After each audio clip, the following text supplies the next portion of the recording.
Only 1/3 of railroaders have completed their estate plan. Find out what that entails.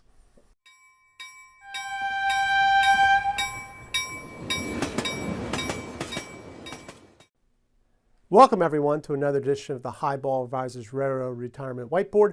My name is John McNamara of Highball Advisors, and today we're going to talk about a really important part of my practice, at least, is the estate planning part. Kind of that fundamental prerequisite, really. All my clients, very important to have that. Really, I stress this stuff, very, very important. But it turns out, I found out 2/3 of railroaders don't have an estate plan in place. Right, so that means 1/3 of the railroaders have an estate plan, and 20% of those who have not even updated their estate plan in the last 5 years. Okay, things change in life. I'm sure you guys all know that, and 5 years is a long time. So those things need to be updated. It's not just set it and forget it, right? So you constantly have to be looking at that, reviewing it. And I'm not saying every 6 months, but no later than every 2 years to be looking at your estate plan. Very, very important document. And then when you break it down even further, 72% of women don't have an estate plan, and 60% of men, 59% don't have an estate plan.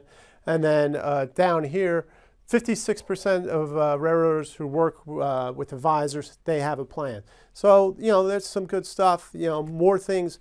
That's that idea of having somebody help you, kind of push you, because, at the end of the day, nobody gets excited, hey, let's go do the estate plan. But it's one of those things that needs to get done and really, really helps you take care of your family in case something unfortunate happens.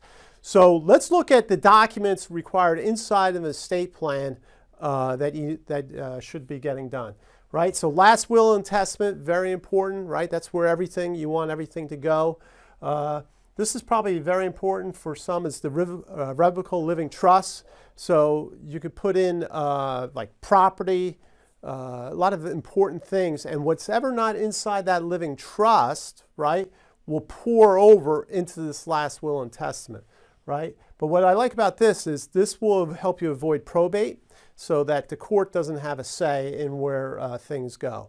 Okay, so living trust, very, very important, revocable living trust. Then your beneficiary designations, on your accounts, your 401ks, those type of accounts, they supersede last will and testament. So these beneficiary designations, you haven't done the estate plan, at least make sure you got those things going down, right? Get that done. Advanced healthcare directive, right? Hey, what happens if I get sick? Don't put people in difficult positions. If you have this done, everybody knows what your wishes are. So get that done. Financial powers of attorney, another great one, especially if you're taking care of elderly parents, that type of thing. This helps, make those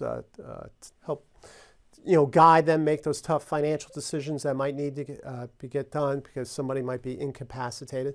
So you want to have that financial power of attorney. And then on the other end of the spectrum, if you have young children, who are the guardians? Who's going to take care of your kids, right? Very, very important stuff there. So these are just to outline the documents that you need to get done. Really settle down, try to get done, maybe New Year, that type of thing. Say, I'm going to get this estate plan done.